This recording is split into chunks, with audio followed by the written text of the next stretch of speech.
read chapter 6 in Warhorse, but I wanted just to show you a couple of things that I had done in my notebook. I went back to the beginning of where we were jotting down characters and their attributes, and I went ahead and added Captain Nichols. I put in that I felt like he was kind and protective, he was loyal and realistic. Added Samuel Perkins about how rough and harsh he was, but he was obedient to Captain Nichols when Captain Nichols asked him to be easier with Joey. I added Topthorn and how kind and beautiful he was and how fast. Um, so I just wanted to point out that throughout your notebook, any entries that you start, you can add to them as you continue to read throughout your book. It's a work in progress. All right, so today we're going to read Warhorse chapter 6, and I've already created my strategy because this is a little bit different, and I'm not so sure that we're real familiar with it. I know you've seen it as an example before, but this story, this chapter, lends itself to being on a really high and then a really low, and it's just kind of an up and down thing, kind of like a EKG, like a heart test. When your heart is beating up and down and up and down. So anything above this line is like a high, and I've put down a page number and what took place, and then anything below this line is a low that took place in the story. So we're going to follow that. Another thing that I added to it also was as I was reading, I tracked a little more of friendship, which was the motif between Topthorn and Joey, and I'll point that out as I read as well. Okay. So at the top, I've labeled Warhorse, Chapter 6, pages 41 through 48. I'm going to turn my paper sideways so that you can see this and look at this as I read. All about us on the ship, there was an air of great exuberance and expectancy. The soldiers were buoyant with optimism and as if they were embarking on some great military picnic. So this was a high. Everybody's on the ship. They're excited. They are headed for war, but they're not taking it very seriously. I think they just think it's going to be fun, and I think that the author portrays that by saying that it's like they're embarking on a picnic. It seemed none of them had a care in the world. As they tended us in our stalls, the troopers joked and laughed together, as I had never heard them before, and we were to need their confidence around us. For it was a stormy crossing, and many of us became overwrought and apprehensive as the ship tossed wildly in the sea. And that's what I wrote here. Some of us kicked out of our stalls in a desperate effort to break free and to find ground that did not pitch and plunge under our feet, but the troopers were always there to hold us steady and to comfort us. My comfort, however, came not from Corporal Samuel Perkins, who came to hold my head through the worst of it. For even when he patted me, he did it with such peremptory fashion that I did not feel he meant it. My comfort came from Topthorn, who remained calm throughout. And this was something that I added over here to the motif. Page 42, my comfort came from Topthorn, who remained calm throughout. He would lean his great head over the stall and let me rest on his neck while I tried to obliterate from my mind the sinking surge of the ship and the noise of uncontrolled terror from all the horses around me. But the moment we docked, the mood changed. So we went from really afraid, mood changed. The horses recovered their composure with solid, still land under their hooves once more, but the troopers fell silent and somber as we walked past unending lines of wounded waiting to board the ship back to England. So it quickly went from a high to another low. As we disembarked and were led away along the quayside, Captain Nichols walked by my head, turning his eyes out to sea so that no one should notice the tears in them. The wounded were everywhere, on stretchers, on crutches, and open ambulances, and etched on every man was the look of wretched misery and pain. They tried to put a brave face on it, but even the jokes and quips they shouted out as we passed were heavy with gloom and sarcasm.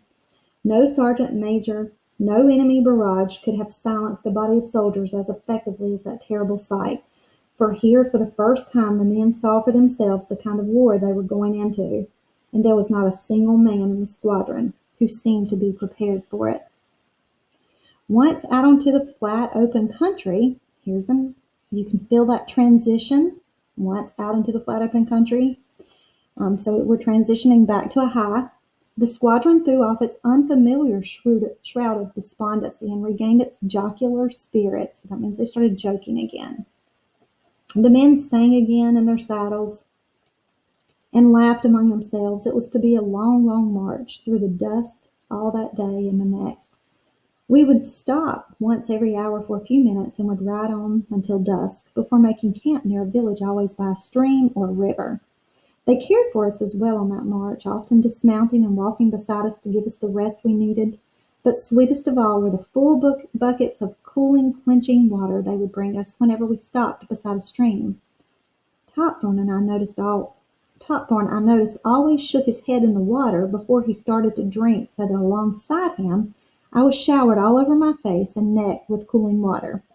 So again, I stopped and I added for page 43 of what a good friend Topthorn was, how he shook his head and swung water on him to cool him off. So that was another sign of friendship. The mounts were tethered in the horse lines out in the open, as we had been on maneuvers back in England. We were already hardened to living outdoors, but it was colder now, and the damp mist of autumn fell each evening and chilled us where we stood.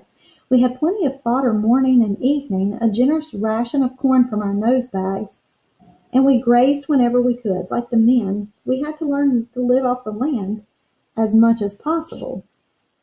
Every hour of the march brought us nearer the distant of the thunder of guns. Okay, so now we're coming back down. And at night, now the horizon would be bright with orange flashes from one end to the other. I had heard the crack of rifle fire before, but back at the barracks.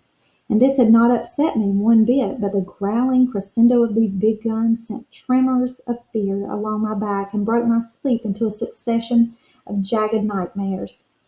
But whenever I woke, dragged back to consciousness by the guns, I found Topthorn was always by me. We could go back and add that to the motif. And would breathe his courage into me to support me.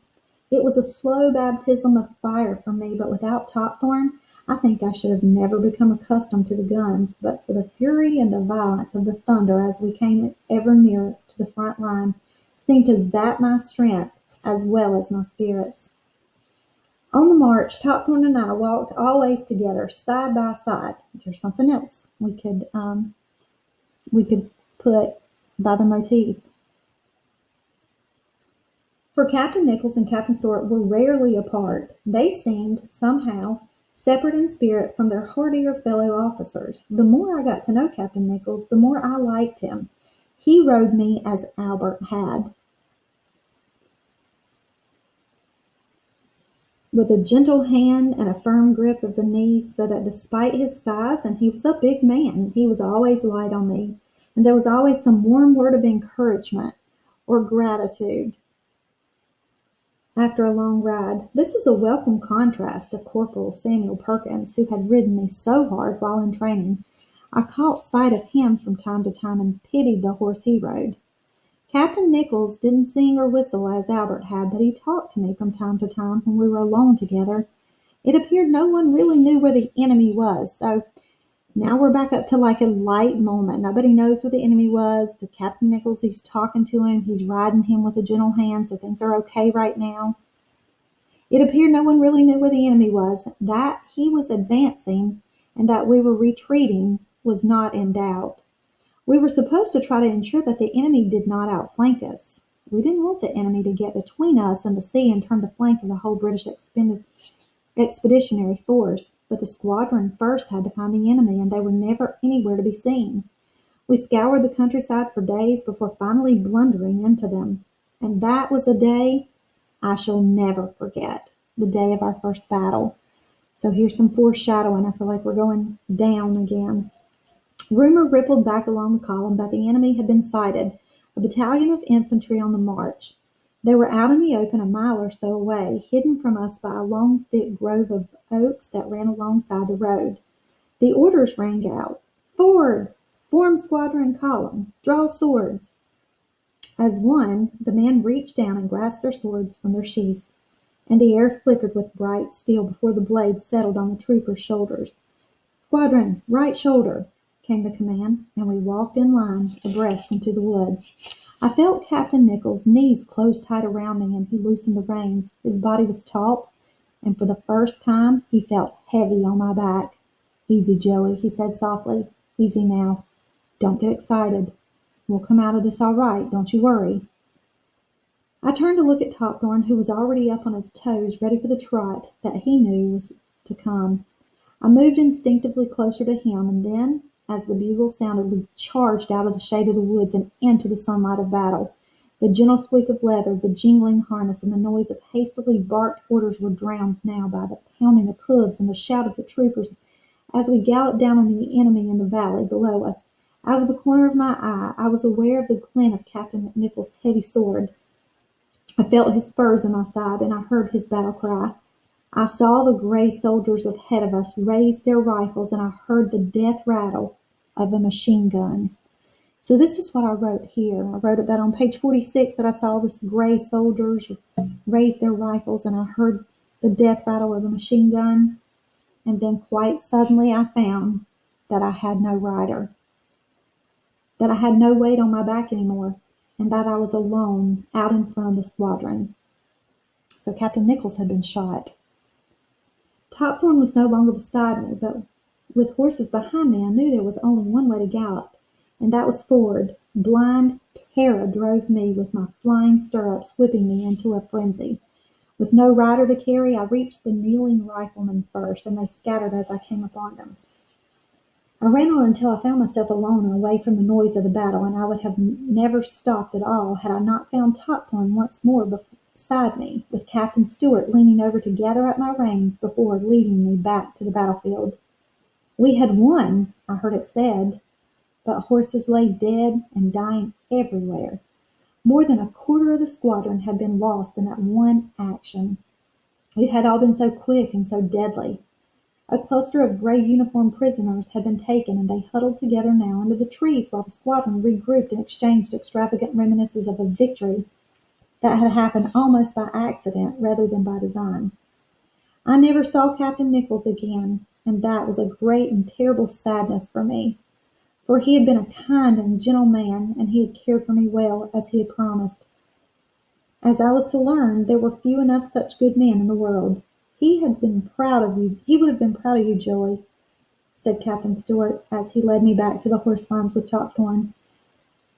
He'd have been proud of you the way you kept going out there. He died leading that charge, and you finished it for him.